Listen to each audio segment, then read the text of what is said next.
आशा करती हूँ सब अच्छे हैं, स्वस्थ हैं और बहुत अच्छे से अपनी पढ़ाई, अपना अध्ययन कर रहे हैं। जैसे कि हमने स्टार्ट किया था पार्ट 1 सूरदास पद्य खंड से हमने हिंदी की क्लासेस स्टार्ट करी है। तो एक जो काव्यांश है वो कल हमने देखा था और अभी हम स्टार्ट करते हैं सेकेंड पद से, इस पद के दूसरे काव्यांश से। पहले पठन करते हैं। मधुकर श्याम हमारे चोर, मन हरि लियो तनिक में, चपल नैन की कौर। पकड़े होते हृदय उर अंतर, प्रेम प्रीति के जोर। गए छड़ाई तो सब बंधन, दे गए हंसनी अंकुर। चौकी परी जागत निसी बीती, दूत मिलियो एक भौर। सूरदास प्रभु सर्ब से लूट्यो, नागर नवल किशोर। देखिए, सूरदास के द्वारा लिखा गया ये पद्य है। सूरदास हम जानते हैं कृष्ण भक्त, बहुत बड़े कृष्ण भक्त हुए हैं। बेटा, हिंदी साहित्य इतना डीप हम कह सकते हैं कि जिनकी अथाह गहराइयां होती है और इनकी व्याख्या हम हर एक जो टीकाकार है वो अलग अलग रूप से कर सकता है। ये जो पद्यांश है ये भ्रमर गीत से लिया हुआ है। किससे लिया हुआ है? भ्रमर गीत से लिया हुआ है। ठीक है। गोपियों के द्वारा जब श्री कृष्ण गोपियों को छोड़ के चले गए थे तो उनकी विरह की जो बातें हैं वो इसके अंदर बताई गई है। और एक तरह से हम ये कह सकते हैं कि गोपियों ने एक भौरे के साथ ये संवाद साधा है, या हम इसकी व्याख्या करते समय स्वयं प्रभु से ये बात कही है, ऐसा भी कह सकते हैं। तो देखिए, मधुकर, मधुकर का अर्थ होता है भौरा। मधुकर का अर्थ क्या होता है? भौरा होता है। तो क्या गोपियां मधुकर से अर्थात भौरे से कह रही है, मधुकर श्याम हमारे चोर। हे मधुकर, हे भौरे, तुम्हारे समान ही श्याम रंग वाले जो हैं वो हमारे भी चोर हैं। गोपियों के चोर श्री कृष्ण कैसे हैं बताते हैं गोपियां आगे। मन हरि लियो तनिक चितवनी। चितवनी का अर्थ होता है दृष्टि। चितवनी का अर्थ क्या होता है? चितवनी का अर्थ होता है दृष्टि, नजर। और तनिक का मतलब जरा सा। तनिक का अर्थ क्या होता है? जरा सा, जरा सी। दृष्टि से बात करेंगे तो हम जरा सी कहते हैं। हमारा मन जो है उन्होंने हर लिया है। कैसे? तनिक चितवनी में, चपल नयन की कौर। अपनी आंखों की, बड़ी बड़ी नटखट आंखों की कौर से हमें देखते ही उन्होंने अपनी एक दृष्टि में, अपने चपल नयनों की कनखियों से देखकर, एक दृष्टि मात्र से उन्होंने हमारा मन हर लिया है। पकड़े होते हृदय और अंतर। हमने उनकी प्रीति को क्या किया था? हमारे हृदय पे और अंतर, हमारे हृदय पे हमने जोर से, बलपूर्वक जो है हमने उसे पकड़ रखा था। प्रेम प्रीति के जोर, प्रेम की, प्रीति की जो जोर है उनका, उसका जो बल है, उससे हमने श्री कृष्ण को बांधे रखा था। अपने प्रेम में, अपने प्रीति में बांधे रखा था। गए छंडाई तोरी सब बंधन। तोरी का अर्थ है यहाँ पर तोड़ना। तोरी का अर्थ क्या है यहाँ पर? तोड़ना। और छंडाई का अर्थ है यहाँ पर छुड़ाना। पर जो श्री कृष्ण है वो हमारे सारे बंधन तोड़ के चले गए। कैसे तोड़ के चले गए?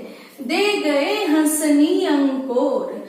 बदले में उन्होंने हमें एक अपनी हंसी, एक मनमोहक हंसी जो है वो हमें दे गए। अंकुर का अर्थ होता है रिश्वत। रिश्वत के रूप में गोपियों को क्या दे गए हैं श्री कृष्ण? रिश्वत के रूप में अपनी एक मनमोहक ऐसी हंसी दे गए हैं। और उस हंसी से सारे जो बंधन है, प्रीति के बंधन है गोपियों द्वारा श्री कृष्ण को पकड़ के रखने के, वो सारे छुड़ा के श्री कृष्ण चले गए हैं। चौकी पर बीती जागत निसी, चौकी पर जागत निसी बीती। और चौकी पर जागते हुए ही हमारी संपूर्ण रात्र बीत गई।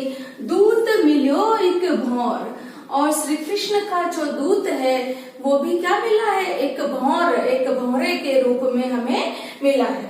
यहाँ पर अगर हम देखते हैं पौराणिक कथाओं के अनुसार उद्धव जो थे श्री कृष्ण के मित्र, वो गोपियों को ज्ञान देने के लिए आए थे। वो ये बताने के लिए आए थे कि हे गोपियां, हमारे पास जो है उसी में हमें संतुष्ट रहना चाहिए, जो नहीं है उसकी अभिलाषा आशा हमें छोड़ देनी चाहिए।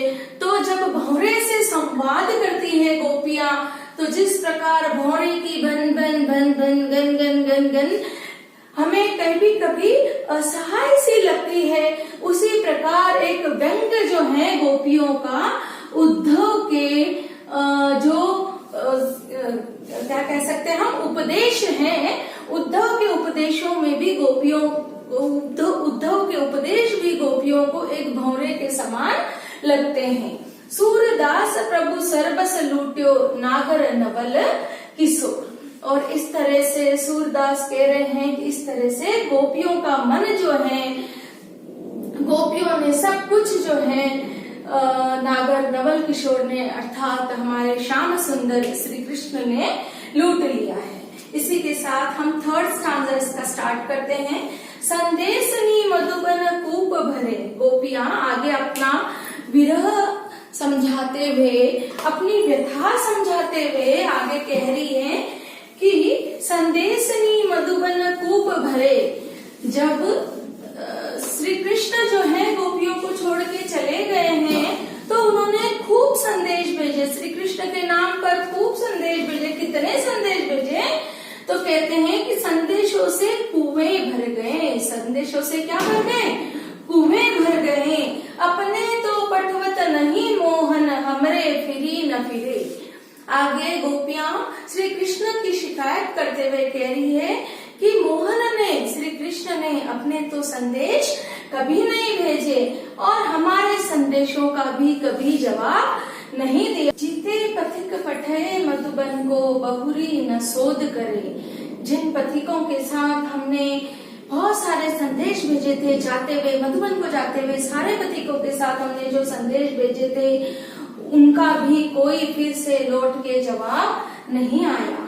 के वे श्याम सिखाई प्रमोदे, के कहूँ बीच मले। गोपियां उन पथिकों के बारे में, उन राहगीरों के बारे में जिनके साथ भी उन्होंने संदेश भेजे थे, विरह की व्याकुल अग्नि में जलती हुई गोपियां कहती हैं इन पथिकों के लिए केवे का अर्थ क्या वे, अर्थात अपना जो एक अनुमान है वो लगाती है गोपियां। केवे श्याम सिखाई प्रमोदे, क्या श्याम ने उन्हें सिखा के बहला के अपने पास ही रख लिया है? के कहूँ बीच मरे, क्या वो बीच में ही मर गए? हमारे संदेश जो है हमारे मनमोहन तक पहुँचे ही नहीं, या पहुँचा के उनके संदेश फिर से लाते समय वो बीच में मर गए, वो हमें नहीं पता। कागद गरे मेघ मसी खूटी, सरदव लागी जरे। या और अनुमान लगाते हुए गोपियां कहती है जो कागज थे संदेश लिखने के, गरे मेघ अर्थात मेघ में, वर्षा में, क्या वो कागज गल गए हैं? गरे अर्थात गल जाना, गल गए हैं। मसी खूटी, मसी का अर्थ होता है स्याही, मसी का अर्थ क्या होता है? स्याही, इंक। और खुटी, खुटी का मतलब यहाँ पर है कम पड़ जाना। खुटी का अर्थ क्या है? कम पड़ जाना। तो गोपियां कहती है कि क्या शाही खत्म हो गई, या जिन पर संदेश लिखे जाने थे वो संदेश वर्षा में भीग गए? सरदव लागी जरे, या फिर जो सरकंडे होते हैं, हमें पता है जब पुराने समय में, प्राचीन समय में जो लिखे जाते थे, तो अभी हमारे हाथ में जैसे मार्कर, पेन, पेंसिल, कलर्स होते थे, नहीं होते थे, सरकंडे होते थे जो शाही में डिप कर करके डुबा डुबा के लिखे जाते थे। तो गोपियां आगे अनुमान लगाती है कि क्या दव लग गई है? दव का अर्थ दावानल, वन में लगने वाली आग को हम दावानल कहते हैं, उस रूप में शब्द प्रयोग हुआ है यहाँ पर दव।